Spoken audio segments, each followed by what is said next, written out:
আজকে ২টা দিন বাংলাদেশের ইন্টারনেট সেবা বন্ধ করে দেওয়া হয়েছে। আমি বলতে চাই, আমরা যে হাজার হাজার প্রবাসী যারা দেশের বাইরে পড়ে আছি, তারা যে তাদের ফ্যামিলির সাথে যোগাযোগ করতে পারতেছি না। আমাদের প্রবাসীদের মনের ভিতরে যে কি হচ্ছে আমরা সেটা আপনাদেরকে বোঝাতে পারবো না। আমরা প্রবাসীরা হাজার হাজার মাইল যে দূরে পড়ে আছি, কিসের জন্য? আমার দেশের জন্য, আমার ফ্যামিলির জন্য।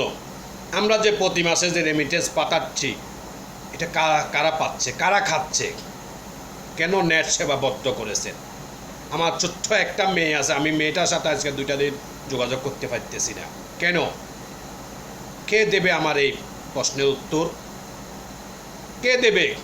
আপনাদের লাগামহীন কথার কারণে দেশে আজ যে অরাজকতা সৃষ্টি হচ্ছে, যে অনেক মানুষের প্রাণহানি হয়েছে, এটা দায়ভার আমরা কেন নেব? কেন ইন্টারনেট সেবা বন্ধ করেছেন? আমরা প্রবাসীরা কি সেখানে মারামারি করতেছি? আপনাদের সাথে কি আমরা আন্দোলন করতেছি? আমরা তো সেটা করতেছি না। কেন ইন্টারনেট বন্ধ করলেন? কেন? ওয়াই? যাতে ইন্টারনেট বন্ধ করছে হেতের মারে, হেতে জন্ম দইয়ার মারেও, হেতের আজান দইয়ার মারেও, হেতের নাম থইয়া, হেতের এই জায়গা চাকরি বইয়ার এরে খানকিরুত তোর হিসাব দিছে কোন রে খানকিরুত নেট কিলে বন্ধ করছ কিনলে রে? তোরও যদি কেন প্রবাসীরা বাজমতো হয় কেন তোরে টাওয়ারের লগে বানব, বান্ধি তোর হোম দি মোবাইল প্যাকেট ঢুকে দিব, ঢুকে দিয়ে কিন্তু নেটওয়ার্ক বার করব। ঘটনা কি ঘটনা কি? নেট বন্ধ করছো কিনলে ফালাবের ব্যবস্থা করো রে কেন? ভালো রে নিকল, এখনো সময় আছে। তোরে আমি 2 ঘন্টা সময় দিছি, যাতে বন্ধ করছে তাদের কইয়ের 2 ঘন্টা সময়। তোরে 2 ঘন্টার ভিতরে ইন্টারনেট সেবা চালু কর, না হলে প্রতি ঘন্টায় বাংলা ওয়াজ শুনবি।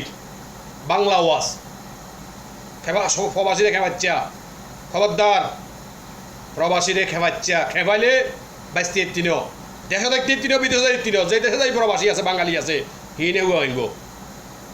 যে দেশে যাবি কিনলে এগুলা করো আরি, কিনলে করো আরি। ফালাই গেলে ফালাই যা, গজব হয়ে যা, ধ্বংস হয়ে যা। শতানের বাচ্চা অগল, জানোয়ারের বাচ্চা অগল, ফালাই গেলে ফালাই যা। দেশ মুক্ত, দেশ পাপ মুক্ত। সুদানের দেশ দরকার হলে গরু ছাগল দিয়ে চালাবুরে, রোহিঙ্গার করে রোহিঙ্গা গল, এটা সুদানের হুত গল। তোরা কি দেশের নাগরিক? আমরা কি রোহিঙ্গা দিই? আমরা কি বাসি আছি? আমরা দেশের নাগরিক ন? রেমিটেন্স নীতি ন? তোর গো জাগা দিয়ে দেবো রেমিটেন্স, রেমিটেন্স তোকে জাগা দিয়ে দেবো। দেখবি এই ধরাই যে তোরা আরো কত নিচে নামবি, হিসাব করতে তিন ভাব দিয়ে তিন তোরা কন খাদে হাঁ দিস, না হারবি উঠতি, না হারবি নামতি, এমন অবস্থা হইব তোর। দেখবি শতানের বাচ্চা, জানোয়ারের বাচ্চা, সোরের ঘরে সোর, তোর বংশ দুজদা সোর, তোর খানদান সোর, তুই সোর, সোরের ঘরে সোর, তুই রাজাকার, তুই আলবদর, তুই দেশের শত্রু, তুই জনগণের শত্রু। জানোয়ারের বাচ্চা, জানোয়ার।